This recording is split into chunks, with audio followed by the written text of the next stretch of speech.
Hi, my name's Renee Vogelsang. I'm the New York director at a group called Frack Action, which our claim to fame is the campaign to ban fracking in New York back in 2010 to 2015 window. And I just wanted to say welcome and thanks everyone for attending from the nonprofit organizations. We are indeed an anti-fracking group, just clarifying. Some people get confused with the name Frack Action who don't know us or weren't around back then during those days. And since then, we have been a part of a lot of different nonprofit groups across New York State who've been developing pro-renewable energy campaigns or clean energy campaigns, including the building electrification field.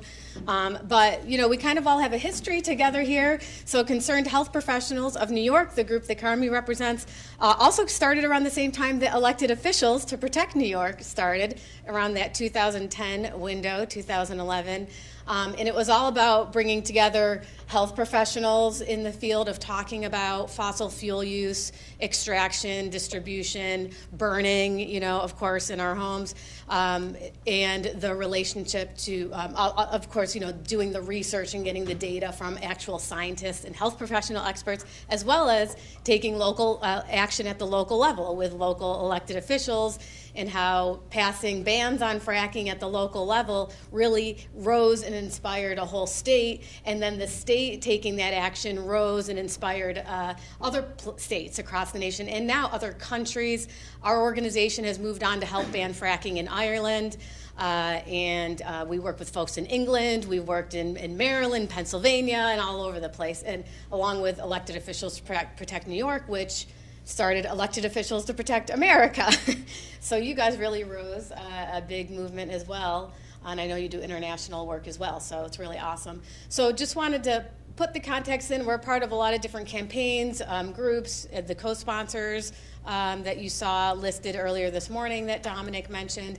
And Carmi and I have been continuing to take this health message beyond the fracking campaign, ban fracking campaign, to now this, you know, building electrification effort, and showing kind of like from the beginning, cradle to grave, kind of like she'll talk a little bit about fracking. So where does our gas start in its journey, and how it ends, the end of that pipeline is in our homes and buildings.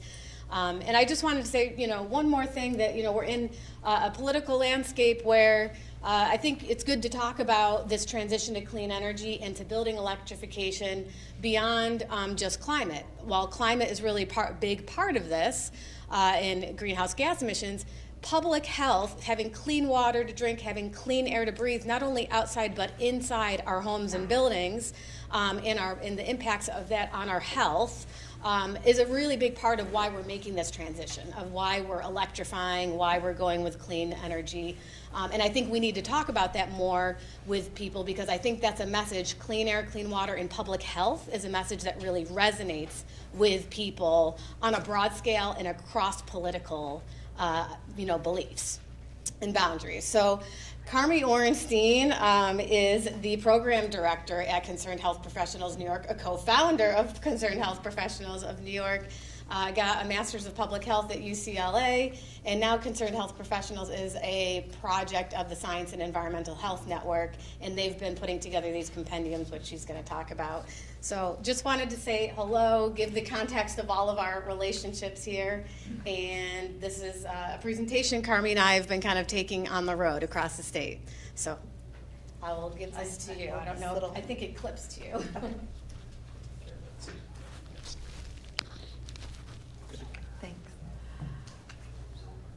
Yeah, really happy to be here. Thank you so much, and it's a little reunion of sorts, as Renee mentioned, a lot of familiar faces that go back a long way. Renee alluded to the fact of why I'm calling this the fracking tailpipe in kitchens. We are thinking a lot about the entire journey that fracked gas takes, from the well pads all the way to the kitchen. And we've been studying that journey for a long time, only recently added indoor appliances. And we're really glad we did, because of what we've learned and how important we think it is to get this information out. So right off the bat, this is the bottom line. So-called natural gas is hazardous to our health all the way from the gas wells into indoor air. And phasing out gas appliances will improve public health. We've seen it on a small scale already. We know that contaminants that come into indoor air resulting from gas stoves harm health, and there's evidence for other appliances too. We have a ton of data to back this up at this point. The research actually goes back decades, but it was fairly suppressed for reasons I'll tell you about. And the research that's coming out lately is more and more fine-tuned as methods get better and instrumentation gets better. In our other programs, Renee and I have to refer to my part as like I'm the bad news gal. So I'm really glad that this information is coupled with the bigger focus of this program, which is building electrification, because that takes care of the problem that I'm going to tell you about, probably in more detail than you want to know, because judging just from my own circles, really nobody wants to hear this stuff. But we would like to move away from how widely these exposures are taking place. So for the last decade or more, actually a little bit more, I and my colleagues listed here have researched and written 9 editions of a very large report that we call the Fracking Science Compendium. And on fracking for natural gas, which I will be calling methane gas, which is much more appropriate because the gas piped into homes can be up to 90% methane. So we found risks and harms to air, water, and land, and to the health and safety of those who live nearby, fracking sites or fracking-related infrastructure. And we put that early evidence supporting the need for a ban on fracking to protect public health onto the desks of state agency representatives to around 2012, 2013, 2014. And we really, of course, welcomed the ban when it was declared. We celebrated. Our 10th anniversary is coming up. It was a really big deal for us. And Renee said, we started a bit of a trend. And my group, even though we kept New York in our title, we work with people all over the world, bringing the health evidence to support phase-outs and bans. But with the state still heavily dependent on fracked gas, I think Michael said 47% of New York's total electricity generation is from methane gas. I think he said fossil fuels, but I think that entire 47% for electricity is methane gas, plus the gas delivered straight to homes, with the largest share, if not all of it, coming from Pennsylvania. We couldn't just rest on the achievement of the ban here in New York State. We didn't feel right sitting back on our piles of evidence and letting other people suffer the harms. And in any case, we were still subject to all the harms after the actual fracking. Well pads, compressor stations, and as we've come to understand, gas appliances in the home. So for the 9th edition of our report, we began to pay attention to gas appliances and dug out all this research that has some of it has long existed, and there's a lot of new research coming out all the time.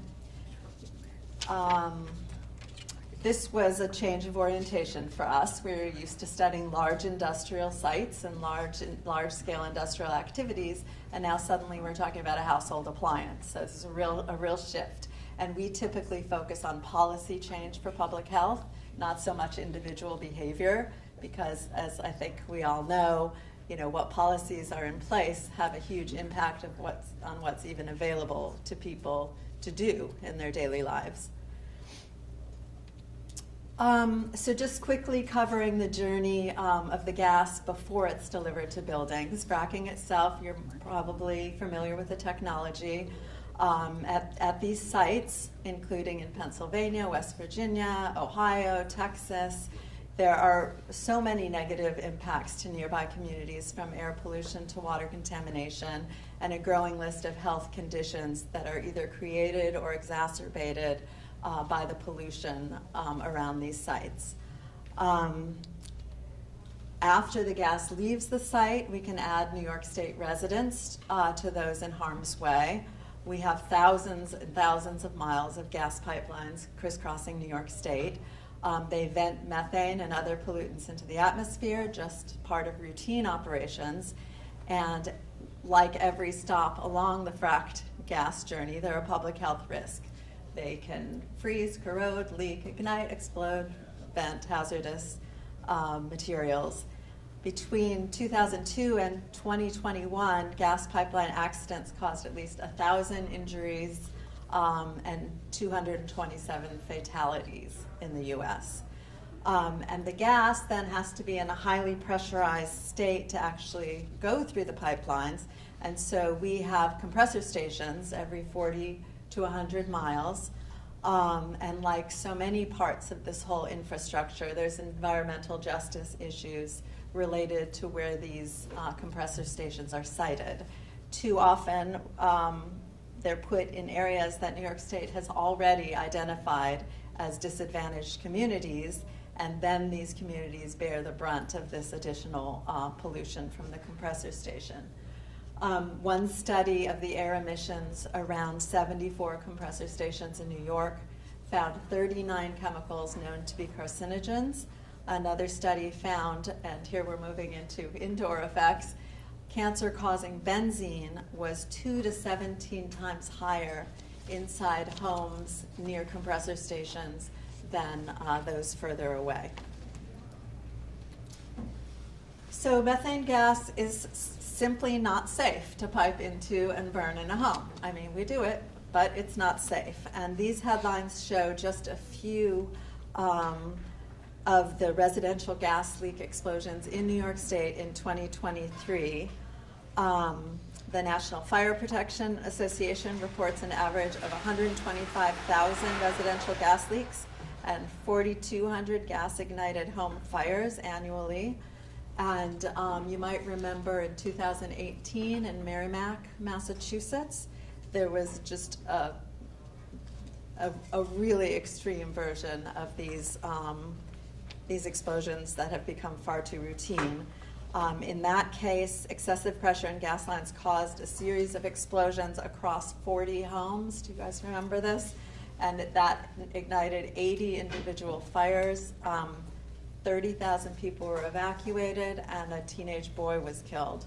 And what some investigation afterwards determined is that the appliances were not designed for the pressure that was coming through. And I'm going to say more about leaks, large and small, in a minute.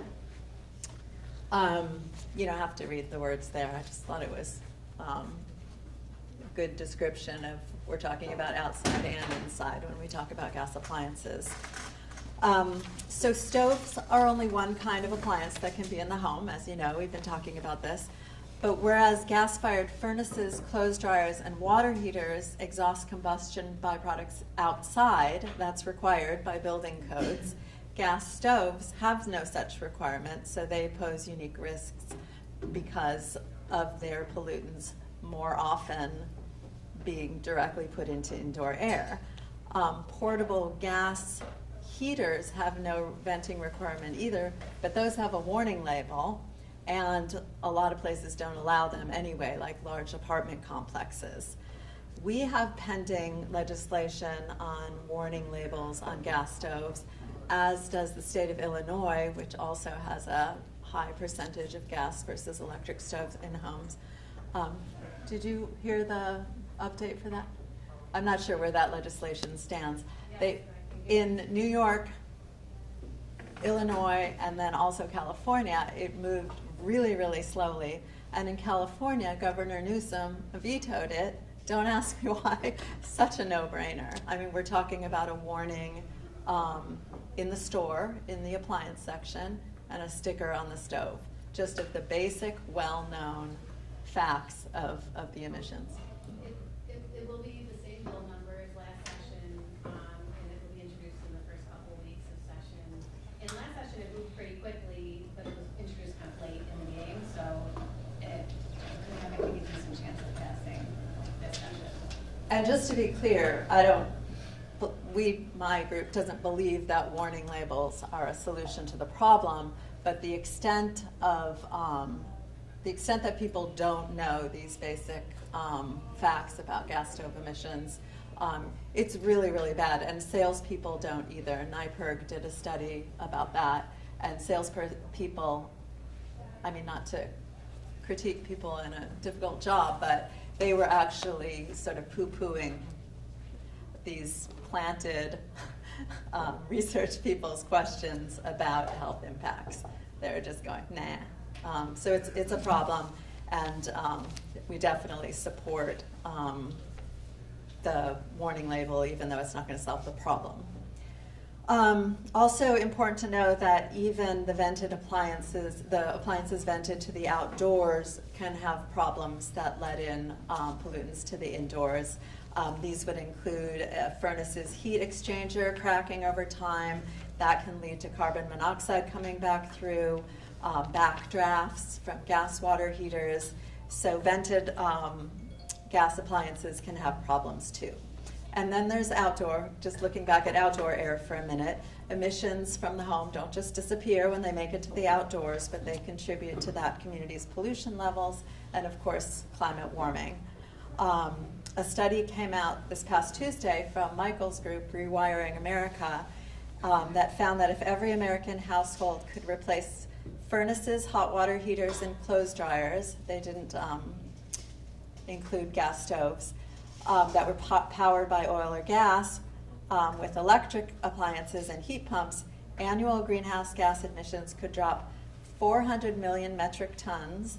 Fine particulate matter would drop by 300,000 tons, and that would be the equivalent of taking 40 million cars off the road. And then they did the health benefits numbers, and that was $40 billion in health benefits. So when methane gas is burned, we'll go back to gas stoves now. In a gas stove's flame, it creates new chemicals, both through the actual combustion and also its interaction with chemicals already in the air. So these are, and also some chemicals are released without burning, which I'll talk more about. This is the list of key chemicals of concern to us, and I'm going to be focusing on the top two. So one of these is nitrogen dioxide, NO2, and the evidence of health harms of exposure to this chemical is vast and solid, well known, long time. It's a corrosive respiratory irritant. It travels deep into the lungs, and it's linked to inflammation in the airways, lower lung function. It exacerbates and even causes asthma. It worsens coughs and wheezing, and over the long term, it can lead to chronic pulmonary obstruction. It's also linked to lung cancer and to preterm birth and low birth weight when pregnant women are exposed. And because of its very solid link to asthma and how certain it's become that eliminating just this source would dramatically reduce the asthma epidemic in New York State, I'm putting a bit of focus on NO2 here. With gas stoves in use, indoor air can have levels much higher than are allowed outdoors. So gas stoves indoors create nitrogen dioxide pollution that would be illegal outdoors. And these findings have been replicated in many different places, different geographic focus areas for studies. And the latest one that was released last month looked at over 600 houses in Maryland and DC, and it found that 2/3 of the houses exceeded the EPA's outdoor standard of 100 parts per billion within 1 hour of using the stoves. And as I mentioned, there's no agency that sets standards for the indoors, so it's just a kind of Wild West kind of situation. And then just looking towards the positive, we really don't have to have this situation. Switching to electric stoves would reduce indoor nitrogen dioxide levels 50 to 400%. And researchers have now documented how the NO2 that originates from gas stoves travels around the house. And accordingly, the smaller the home, the bigger the problem. NO2 travels quite efficiently, even to bedrooms far from kitchens. And even those distant rooms from the stove can have levels above that outdoor standard I mentioned. Unfortunately, in case you're thinking mechanical ventilation, it doesn't solve this, and I'll say more about that in a minute. And now we also know from these newer studies more about how exposure to NO2 specifically is an environmental justice issue. In recent findings over North America, indigenous and Alaska Native households were exposed to 60% more, and Black and Latino households 200% more nitrogen dioxide in their homes compared to the national average. So there are unfortunately interacting factors in communities of color, such as low income and smaller home size, that are exacerbating these inequities. And that study also determined that the societal cost of asthma just from NO2 is $1 billion a year.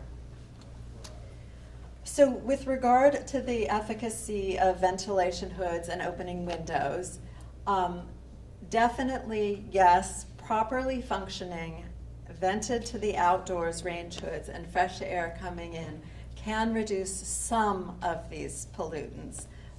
It would reduce particulate matter, carbon monoxide, and formaldehyde.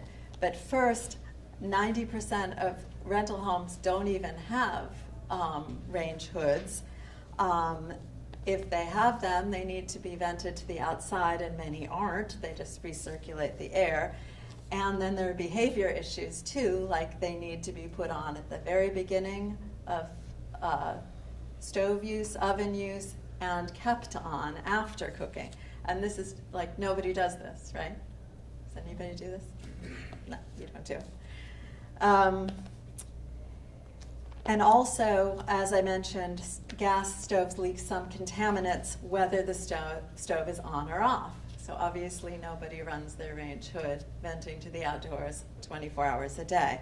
So mechanical ventilation just isn't going to take care of all these problems.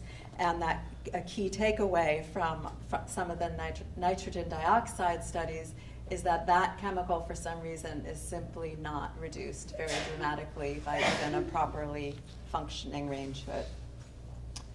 That said, if someone has the right setup, it should be used every time they cook. And a countertop induction, induction cooktop that just sits there with 1 or 2 burners is a really great solution if a person can't swap out their gas stove anytime soon. I know lots of people who've been relying on those while they wait to buy the full induction stove. So along with nitrogen dioxide, the other chemical that we're deeply concerned about gas stove emissions is the carcinogen benzene. In a study that sampled homes with gas stoves across North America, benzene was found in 97% of the samples. Sometimes these levels were reached really shocking peaks. Like, this is very hard stuff to read about. Including a case in Berkeley, Rob Jackson, who had the quote about the nitrogen dioxide reaching distant rooms. He went around personally into people's homes in Berkeley, and he came up with a measurement that he couldn't believe. He did it over and over because it was so unbelievable. And that was 11 parts per billion benzene. And the World Health Organization, the state of California, consider benzene exposure at 8 parts per billion and up. 2 minutes, whoa, to be hazardous. And they found that 8 parts per billion in a distant bedroom in that Berkeley house. Okay, how do I do this really in 2 minutes? So benzene is one of the chemicals that's emitted even when the stove is off because of it travels with the methane, and methane just kind of drifts into houses whether the gas flame is lit or not. Gas stoves are also sources of carbon monoxide. You know about carbon monoxide, I'll just skip through that. Formaldehyde too, which was recently called a poster child chemical for the EPA's inability to regulate chemicals very well. Like, who's ever heard that formaldehyde is emitted from gas stoves? But it is, and that's been known for a long time too. Radon in fracked gas, it comes out of the radioactive shale and travels into the home, and the shale in Pennsylvania, where our gas comes from, is particularly high in uranium. And then this other disturbing finding of nanocluster aerosols are these even tinier particles than we knew about previously, which have been identified as coming out of gas stoves. So we believe that we know way more than enough to act swiftly. We have dozens of studies. More than 18% of childhood asthma in New York is attributed to gas stoves alone. And we know more and more about the environmental justice issues presented by gas appliances in the home. We do have, luckily, these professional organizations, the American Medical Association and the American Public Health Association. They both have recognized the links that I've described, and they have called for a transition away from gas stoves towards the use of electric appliances in all homes. And you can read that. And this is just because gas stove use is pretty much a very stubborn behavior at this point. People are very wedded to their gas stoves, even when they learn some of this stuff. I like this quote about, we can change, we can do it, we've done it before. And if I have, my time is up, so I'll just let you believe that the gas industry is just filled with propaganda and bad tactics for discrediting the science and keeping themselves in business no matter what. So, thanks.